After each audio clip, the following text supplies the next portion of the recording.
Khelafat Majlis Kalagachhia union শাখার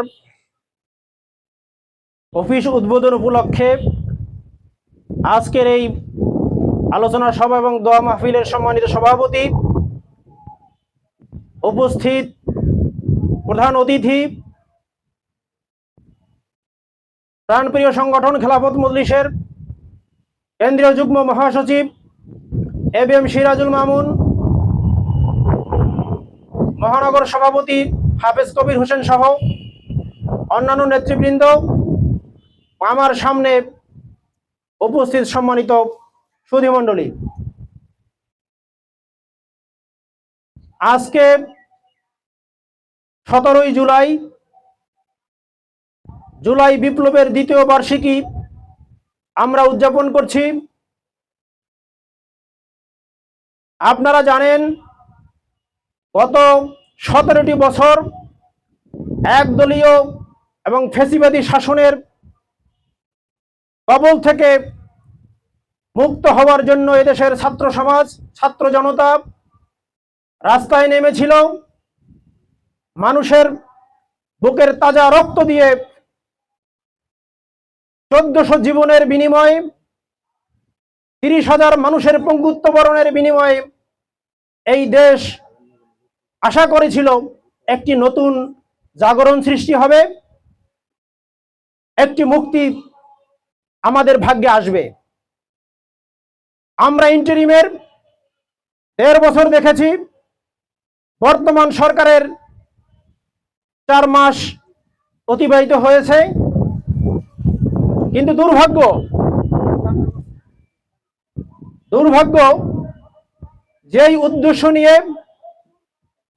এই সমাজের মানুষ রাস্তায় নেমেছিল, জীবন দিয়েছিল, আমরা 71 সালেও দেখেছি। 71-এ 1 সাগর রক্তের বিনিময়ে দেশ স্বাধীন হয়েছিল।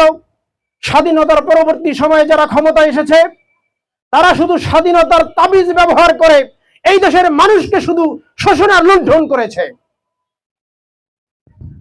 স্বাধীনতার চেতনা বিক্রি করে তাদের আখের গুছিয়েছে। বাস্তবতায় আমরা এই দেশের মানুষের ভাগ্য পরিবর্তন হতে দেখিনি। পাশাপাশি তাদের বিগত শাসকগুলির স্বৈরাচারী আচরণ, শোষণ, নির্যাতন যখন আবার তুঙ্গে উঠেছিল, 24-এ আবার মানুষ রাস্তায় নেমেছিল। এইবার বুঝি মানুষের বিজয় আসবে।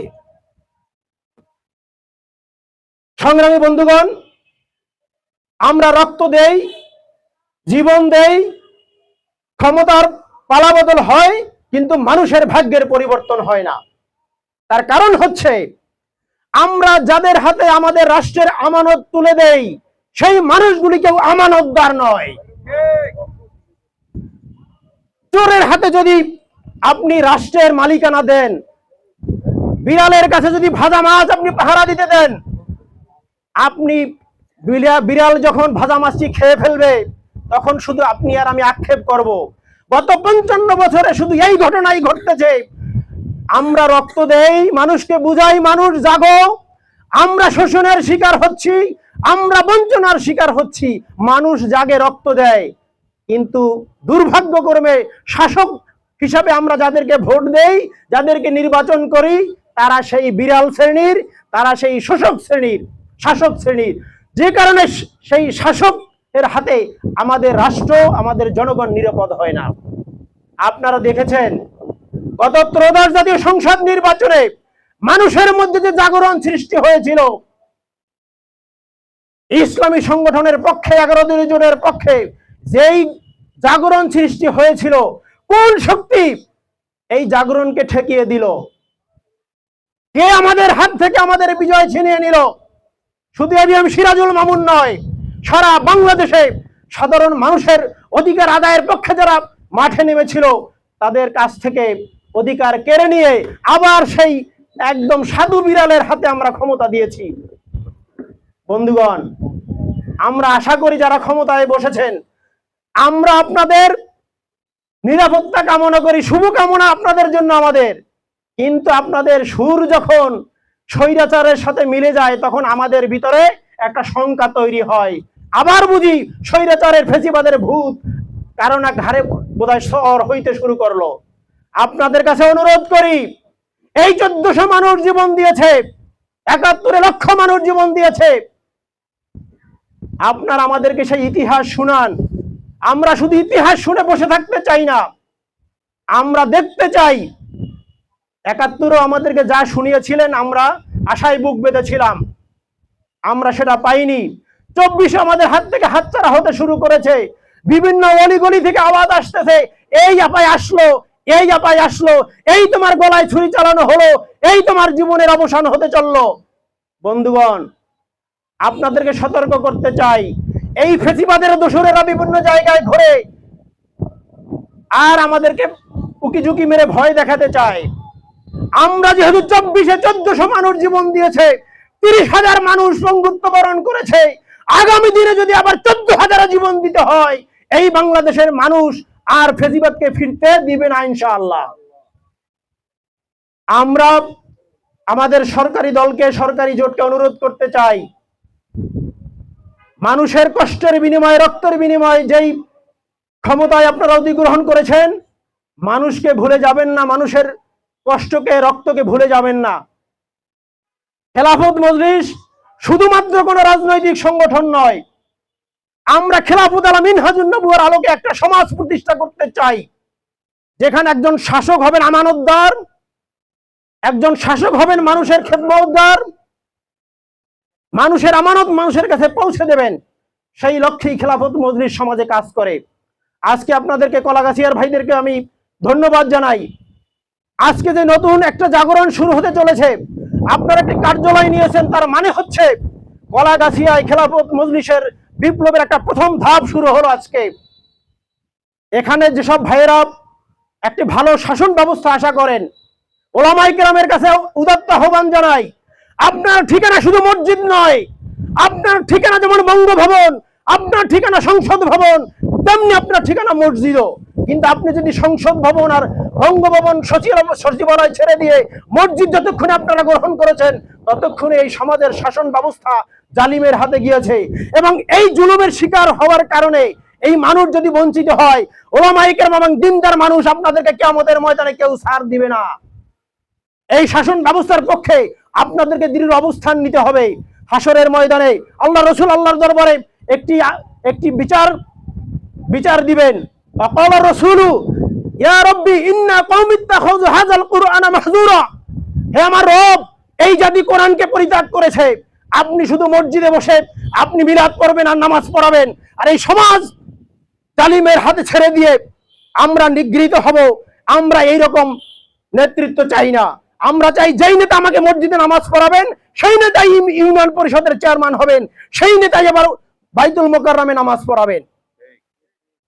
কিন্তু আজকে আমরা যখন বলি, তখন অনেকেই বলতে শুনি, ভাই আমি কোনো দল করি না।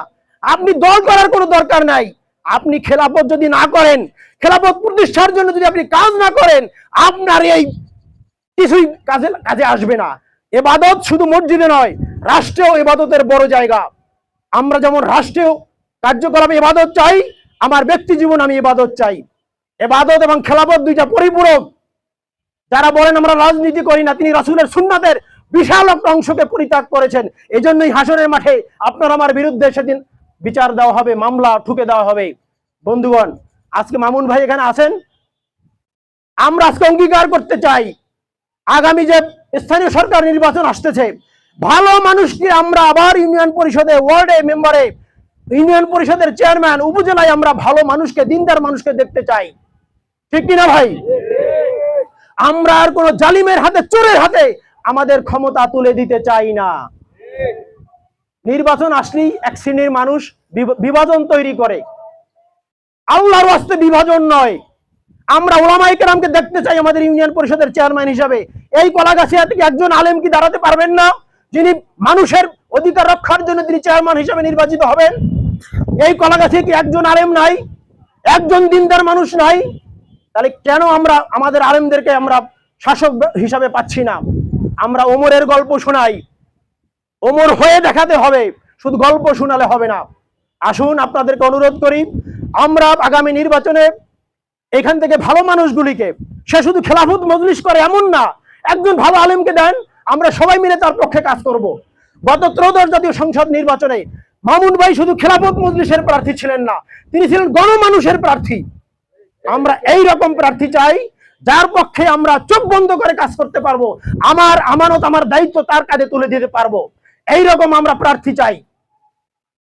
আপনাদের কাছে অনুরোধ করি, এখানে যিনি আমাদের এই কলাগাছিয়ার মধ্যে যে ভাই সবচেয়ে ভালো আলেম, ভালো দিনদার, আমরা তার কাছে গিয়ে দাঁড়াই, তাকে ধরি যে ভাই আসেন, আপনি খেলাফত মজলিস করতে চান করেন, না করতে চান না করেন, আরেক দল করবেন করেন, কিন্তু আমরা ঐক্যবদ্ধভাবে একজন ভালো শাসক নির্বাচন করতে চাই, চেয়ারম্যান, উপজেলা চেয়ারম্যান নির্বাচন করতে চাই। তাহলেই কেবল আমরা যদি এই সাহস নিয়ে নামতে পারি। আর আরেকটা হচ্ছে ভাই, আপনি কালার লাগাবেন না। একজন মোমেন কি করেন কালারহীন থাকতে পারেন, আপনি সত্যের পক্ষে দাঁড়াবেন না। আপনি যদি সত্যের পক্ষে দাঁড়ান তাহলে সত্যের কালার আপনার গায়ে লাগবে। কোনো মোমেন নিরপেক্ষ হতে পারে না। আমি সত্যের পক্ষে, সুতরাং আপনি যদি বলেন আমি নিরপেক্ষ, তাহলে আপনি ইমানের কাতারে নাই। সুতরাং আসুন আমরা ইমানের এই পতাকা তলে আসি, ওলামায়ে কেরাম এবং সাধারণ দিনদার বুদ্ধিজীবীদেরকে নিয়ে আমরা একটা দুর্বার আন্দোলন গড়ে তুলি। খেলাফত মজলিসের আমরা কমিটিগুলি ওয়ার্ড পর্যায়ে করি এবং একটা মজবুত সংগঠন করি, যেখানে প্রত্যেক অন্যায়ের বিরুদ্ধে খেলাফত মজলিসের নেতৃত্বে, স্থানীয় দায়িত্বশীলদের নেতৃত্বে আমরা দুর্বার আন্দোলন গড়ে তুলতে পারবো। এবং আগামী স্থানীয় সরকার নির্বাচনে আমরা ভালো মানুষকে নির্বাচিত করে খেলাফত প্রতিষ্ঠার এই আন্দোলনকে আমরা বেগবান করতে পারবো। পর্যায়ক্রমে ইনশাল্লাহ রাষ্ট্রীয়ভাবে খেলাফত প্রতিষ্ঠা হবে। আমাদের মাথার উপরে একটি খেলাফতের ছাদ আসবে, যেই ছাদ আমাদেরকে, আমার ইবাদতকে নিরাপদ করবে ইনশাআল্লাহ। আপনাদেরকে অভিনন্দন জানাই, কলাগাছিয়ার দায়িত্বশীলদেরকে অভিনন্দন জানাই। এই কার্যালয় যেন একটি দিনের মার্কাজ হয়। এই মার্কাজ এখানে কোরআন শেখানো হবে, হাদিস শেখানো হবে, দিনের চর্চা হবে। এটা যেন কোনো ক্লাব ঘর না হয়, এটা হবে জীবন্ত একটি দিনের মার্কাজ। সুতরাং এই মার্কাজে আপনাদের সকলকে দাওয়াত, আপনি খেলাফত মজলিস করেন অথবা না করেন, এই মার্কাজে আপনারা আসবেন, দিনের জন্য উন্মুক্ত থাকবে, ইসলামের জন্য উন্মুক্ত থাকবে। আপনাদেরকে মোবারকবাদ জানিয়ে, অগ্রিম ধন্যবাদ জানিয়ে, আগামী দিনের মজবুত সংগঠন এবং সকল অন্যায়ের বিরুদ্ধে একটা গণজাগরণ তৈরির জন্য সর্বোপরি ওলামায়ে কেরামের নেতৃত্বে একটি খেলাফত রাষ্ট্র ব্যবস্থা প্রতিষ্ঠার জন্য আমরা সবাই ঐক্যবদ্ধ হয়ে কাজ করি। আল্লাহ তাআলা আমাদের সকলকে কবুল করুন, আমিন। ও আখির দাওয়ানা আলহামদুলিল্লাহি রাব্বিল আলামিন।